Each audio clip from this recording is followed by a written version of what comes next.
Kita itu ASN tuh termasuk orang terpilih.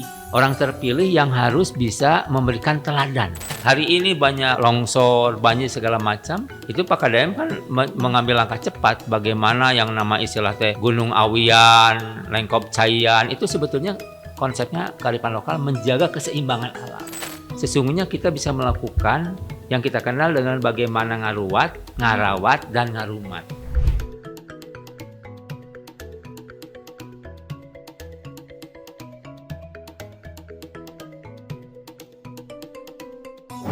Assalamualaikum warahmatullahi wabarakatuh. Sampurasun, selamat datang di Sawaloka, ruang diskusi kebijakan publik, Biro Administrasi Pimpinan, Setda Provinsi Jawa Barat. Ini adalah Sawaloka edisi pertama bersama saya Dewi Sartika, analis kebijakan ahli utama Setda Provinsi Jawa Barat. Ya, hari ini saya tidak sendiri, hadir bersama saya seorang ASN hebat, mantan Kepala Badan Kesbangpol Pemerintah Provinsi Jawa Barat selama 5 tahun 2020-2024, dan beliau juga pernah menjadi pejabat Bupati Kuningan, dan baru-baru ini juga beliau sudah dilantik menjadi analis kebijakan ahli utama di Setda Provinsi Jawa Barat. Inilah Bapak atau Kakak Iip yang sudah hadir di tengah-tengah kita. Assalamualaikum Pak Iip. Waalaikumsalam warahmatullahi wabarakatuh. Non Bu Ike. Gimana halo kabarnya semuanya? Pak? Alhamdulillah baik. Pak, kita Ya. mau belajar nih dari pengalaman Bapak waktu di Kabupaten Kuningan sekaligus sebagai PJ Bupati dalam hal ini. Barangkali banyak pengalaman-pengalaman, khususnya saya juga mendengar sudah ada muatan lokal barangkali ya, yang kita akan melahirkan generasi-generasi muda bagaimana kita melestarikan lingkungan kita. Barangkali Pak Iip bisa menceritakan bagaimana di sesi ini kita akan bicara mengenai Ciremai sebagai kontes lokus peradaban, di mana kita juga akan memulai barangkali ataupun belajar untuk membangun kesadaran lingkungan yang berbasis budaya lokal. Itu barangkali Pak Iip yang bisa nanti diceritakan. Terima kasih Bu Ike, teman-teman semua, bahwa Kuningan terkenal dengan Gunung Ciremainya. Dan Gunung Ciremai itu gunung tertinggi di Jawa Barat. Lebih dari 3.078 di atas permukaan laut. Nah, sesungguhnya Gunung Ciremai itu berdiri di 3 kabupaten. Kuningan, Cirebon, dan Majalengka. Hampir 67% ada di Kabupaten Kuningan. Dan bagi saya, gunung itu adalah indung. Indung itu sumber kehidupan. Cuaca, udara, pertanian, peternakan, sampai kepada mata air. Nah, mata air dari Gunung Ciremai ini, sampai hari ini bisa menyuplai air bersih untuk kota Cirebon, Kabupaten Cirebon, dan Indramayu, di samping Kuningan. Artinya apa?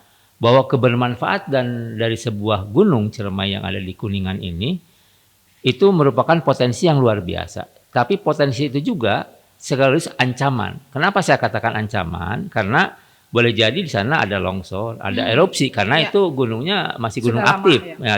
dan sudah lama. Juga bisa terjadi kemerosotan lingkungan. Istilah kemerosotan lingkungan itu adalah hampir tiap tahun Gunung Ciremai terjadi kebakaran hutan. Ya. Dan itu pasti akan mengganggu kehidupan di sana. Nah, oleh sebab itu diperlukan keseimbangan antara konservasi dan pembangunan. Ini penting untuk kehidupan masa datang. Nah, Pak Iip tadi bicara mengenai konservasi lingkungan, kemudian ada kebermanfaatan, tapi di sana juga ada potensi bencana dan sebagainya. Barangkali ada momen-momen personal Bapak begitu ya, bisa dengan staf yang ada di Kabupaten Kuningan begitu, selama menjabat di Kuningan ya.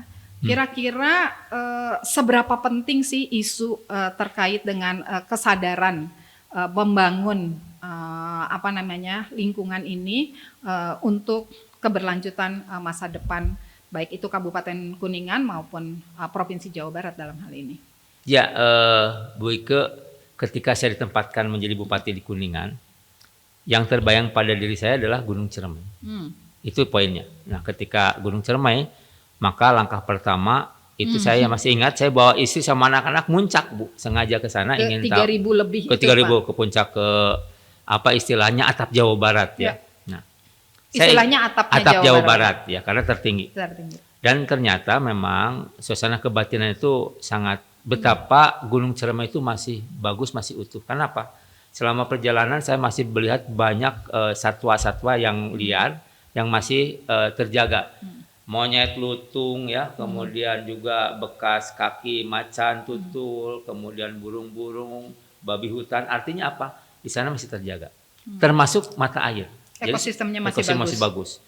Mata air ini yang menjadi perhatian saya karena ya itu tadi, mata air itu hari ini begitu besar dikeluarkan dari sumber-sumber mata air. Nah, saya berpikir ini 10-20 tahun apakah masih terjaga si mata air ini? Oleh sebab ini saya katakan bahwa ketika menjaga Ciremai itu tidak mungkin hanya urusan pemerintah saja. Ini juga harus ada keterlibatan masyarakat. Oleh sebab itu bagaimana cara melibatkan masyarakat? Saya berpikir ini harus ada kesinambungan, sosialisasi atau pengetahuan, pembelajaran tentang alam ini terutama Gunung Ciremai. Tapi sebelum ke pembelajaran yang kita ingin konsisten berikutnya begitu ya. Barangkali kebijakan yang pernah dilahirkan di mana di Kabupaten Kuningan begitu bisa disampaikan Pak. Kebetulan juga di Jawa Barat hari ini kita sedang menyempurnakan terkait dengan RPJMD. Nah, ini juga menjadi bagian bagaimana tritangtu ya, harmonisasi antara spiritual kemudian juga sosial dan lingkungan ini bisa harmoni. Itu barangkali bisa disampaikan Pak. Iya, betul. Jadi konsep kita adalah agar semua terlibat, maka kita bikinkan yang namanya kurikulum muatan lokal. Ada kebijakannya Kepgub atau kami keluarkan gitu? Keputusan Bupati. Karena memang saya bertulis sana hampir 1 tahun ya, 11 bulanan lah kurang lebih pasnya itu. Dan ini harus segera dilaksanakan karena itu tadi bagaimana kita menjaga alam, karena Kabupaten Kuningan sendiri kan itu kabupaten konservasi. Jadi yang melatar belakangi munculnya muatan lokal itu adalah tadi ada kemerosotan dari lingkungan, kemudian juga ada nilai-nilai yang harus kita pertahankan, sehingga lahirlah keputusan Bupati dalam hal ini untuk muatan lokal, gitu ya kira-kira. Muatan lokal, Mulok, Gunung Ciremai. Muatan lokal Gunung Ciremai dalam hal ini. Ya, betul. Barangkali bisa diteruskan Pak Iip, bagaimana ini salah satu partisipasi dari masyarakat untuk ikut terus menjaga kelestarian daripada Gunung Ciremai ini. Ya, Ciremai saya menganggap bukan saja sumber air dan ekonomi, tapi juga sumber nilai kehidupan. Ada sebuah value di situ, ada nilai yang harus kita jaga. Oleh sebab itu interaksi antara manusia dan lingkungan itu harus dirumuskan dalam pendidikan karakter. Kembali kepada pendidikan karakter yang kita kenal dengan sadar lingkungan. Oke. Oleh sebab itu pembelajaran berbasis kausal logik. Jadi sebab akibat ya. Contohnya apa? Misalkan buang sampah akan berakibat apa? Menebang pohon akan berakibat apa? Itu harus dimunculkan, dimaksimalkan sehingga kearifan lokal itu akan lebih muncul bagaimana kita menjaga alam. Saya punya pendapat kalau kita menjaga alam, alam akan menjaga kita. Akang Teteh, ini juga satu pembelajaran barangkali dengan adanya keputusan gubernur terkait muatan lokal Gunung Ciremai, ini menjadi keputusan Bupati. Keputusan Bupati, mohon maaf, menjadi keputusan Bupati. Dan ini bisa direplikasi untuk tempat-tempat yang lain yang beberapa kabupaten di Jawa Barat juga ini betul. Luar biasa potensinya begitu ya. Bandung juga di Riung ku gunung ada Gunung Malabar, Patuha, di Pangalengan ada Gunung Malabar Patuha, kemudian Bandung, juga Tangkuban Perahu, Bogor juga ada Gunung Gede, Pangrango dan sebagainya. Kemudian tentu saja tidak sekadar gunung Pak Iip, ada sungai, ada juga laut dan sebagainya. Jadi muatan lokal ini menjadi sangat menginspirasi bagi kabupaten-kabupaten lain untuk terus bagaimana keterlibatan publik ini bisa terjaga. Pak Iip, berikutnya dengan isu-isu tadi ada kemerosotan lingkungan dalam hal ini. Kemudian kita juga bicara mengenai ada potensi lokal dan budaya-budaya lokal. apakah ini masih sesuai dengan generasi muda begitu yang juga bertugas untuk menjaga keberlangsungan pembangunan yang ada di Jawa Barat khususnya, Pak? Ya, tentu ada. Karena ini kan tata lika ruhun ya, budaya, hal-hal yang baik. Kan nilai-nilai itu menjadi refleksi. Dulu itu kan ada kearifan lokal Serentahun di Kuningan itu. Ya. Serentahun itu sesungguhnya. Kita bicara nih pilar konservasinya. Pilar konservasinya ya. Okay. Serentahun itu adalah panen, Pak. Panen yang besar, dan itu bagaimana menjaga panen itu tiap tahun terjadi begitu. Terjaga, terjadi dan sebagainya. Ada juga kawin cai. Kawin cai itu istilah sesungguhnya bagaimana menjaga mata air. Ada cincowong juga. Ada cincowong. Cincowong itu juga kearifan lokal yang bentuknya adalah memang budaya di sana dalam bentuk boneka. Ada pantunnya, ada segala macam. Tapi poin-poin itu adalah kearifan lokal, bagaimana kita menjaga. Dan pamalinya itu. Ya, pamali itu sebagai upaya untuk tidak melakukan hal-hal yang negatif kira-kira begitu. Nah ini saya berpikir ini masih relevan dengan hari ini karena turun-temurun. Itu harus terjaga terus. Ketika menurunkan meregenerasi kepada yang datang, oh itu pamali, oh ini boleh, saya pikir kurikulum hidup lebih kepada ya, kurikulum lebih kurikulum hidup okay. Ya. Kemudian tadi adalah mengajarkan harmoni antara manusia dengan alam gitu ya. Jadi artinya dalam hal ini budaya tidak sekedar hanya estetika, tadi walaupun ada pamali, ada serentahun dan sebagainya, tetapi juga itu adalah bagian dari menjaga lingkungan ekologi ya, dalam hal ini. Ya. Kemudian Pak Iip, ada beberapa juga yang ingin saya sampaikan bahwa kita juga di Kabupaten Kuningan belajar terkait dengan modul ekologi dalam hal ini ya. Jadi bagaimana kita mengintegrasikan nilai-nilai lokal begitu ya, nilai-nilai tradisional menjadi bagian dari pengelolaan lingkungan dalam hal ini. Nah, Pak Iip, hari ini kita juga sedang sama-sama memakai baju ASN. Seragam baju ASN, Pak Iip selaku ASN. Kira-kira pesan Pak Iip untuk ASN kita ya, dan khususnya juga karena kita berdua ini adalah analis kebijakan ya, mungkin juga perlu disampaikan apa tugas-tugas kita begitu sehingga semua teman-teman di ASN juga menjadi terinspirasi begitu. Ya, baik. Berkait dengan kurikulum manfaat lokal, apalagi kita ASN, Kakak. Jadi saya ingin menyampaikan bahwa ASN sebagai penggerak kebudayaan. Penggerak pembudayaan itu apa artinya? Kita melaksanakan, mengimplementasikan. Oke.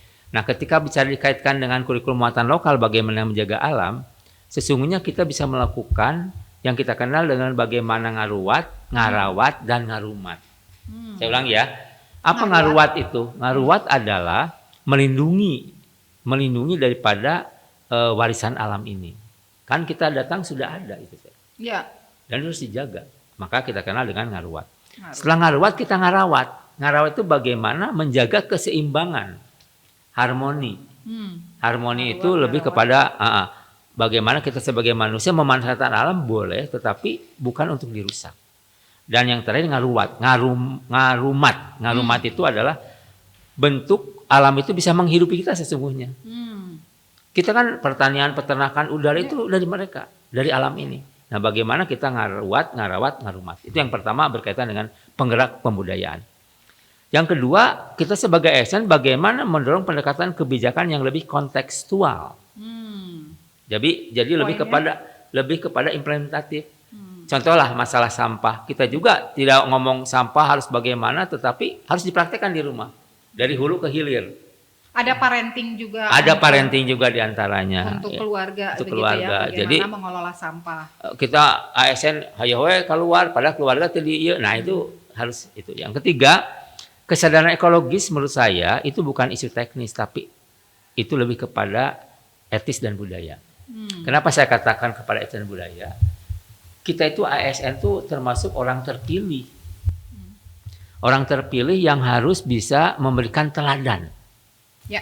Dan kita harus mengadaptasi bagaimana menjaga alam ini turun-temurun. Kita harus meregenerasi kepada yang akan datang. Kita harus memberikan warisan, airnya masih bagus, alamnya masih bagus. Itu poinnya. Sehingga ASN sekarang punya tanggung jawab lahir batin dan moral bagaimana pembelajaran ini terus sampai kepada anak cucu kita. Ya, kemarin-kemarin dirasakan hilang begitu sempat ya, ya. terkait dengan kesadaran nilai-nilai budaya ini begitu ya. Di sana tadi sudah ada ngarumat ya. Jadi ngaruat dulu baru ngarumat. Ngarawat baru ngarumat. Wah, ini kalimatnya rada iya tapi ya, intinya seperti itu. Oke. Pak Iip, sekarang kita juga dihadapkan kepada isu-isu ekonomi ya, di mana kadang-kadang ada eksploitasi terhadap lingkungan sehingga kita lebih mementingkan kepada ekonominya begitu. Yang kedua juga di satu sisi ada pertumbuhan penduduk yang memang masih cukup tinggi. Ya, tidak bisa kita dihindari. juga membutuhkan pemenuhan barangkali untuk kehidupan di mana kita juga perlu untuk perumahan begitu ya. Kemudian juga terkait dengan ketersediaan makanan begitu dan sebagainya. Kira-kira tantangan ke depan begitu ya Pak Iip, termasuk juga di dalamnya harapan dari seorang Pak Iip begitu ya yang pernah juga menjadi PJ Bupati di Kuningan. Kira-kira harapan dan pesan-pesannya untuk khusus masyarakat di Kabupaten Kuningan dan juga tentu saja adalah kita sebagai masyarakat di Jawa Barat dan khususnya juga adalah pasti ASN yang ada di pemerintah Provinsi Jawa Barat. Ada dua hal Bu Ike. Yang pertama ini tantangannya dulu nih. Tantangan yang dihadapi ke depan adalah bagaimana konsistensi dari kebijakan. Karena itu tadi kata Ibu, ini kan manusia juga bertambah dong, ada perumahan segala macam. Ini alam keganggu nggak? Nah, itulah ketika bicara konsistensi, bicara kebijakan, bicara perencanaan, bicara pengaturan. Nah, ini perlu dukungan politik juga. Jadi tidak saja kepala daerah, tapi eksekutif dan legislatif juga terlibat. Tapi ada juga harapan. Harapannya adalah istilahnya enkulturasi. Apa enkulturasi itu? Menyesuaikan dengan budaya sendiri.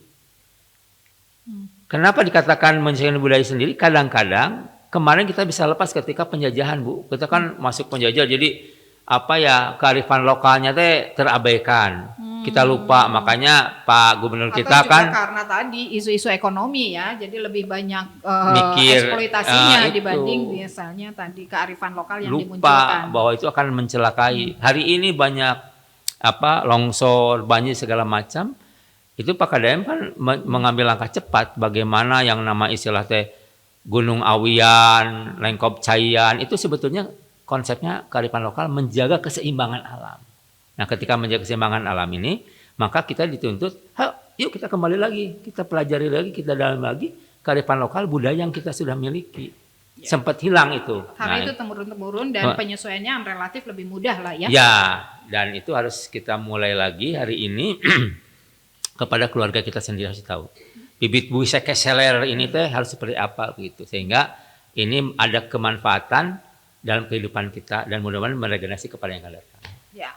Luar biasa Pak Iip, cukup memberikan insight bagi kita semua. Hatur nuhun pisan Pak Iip.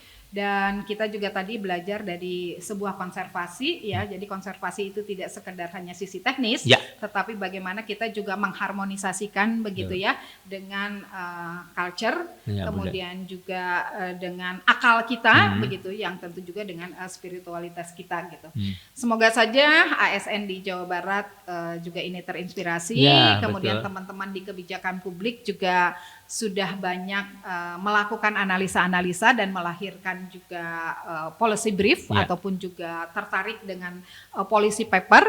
Jadi sekali lagi hatur nuhun Pak Iip, dan mudah-mudahan kita akan bertemu di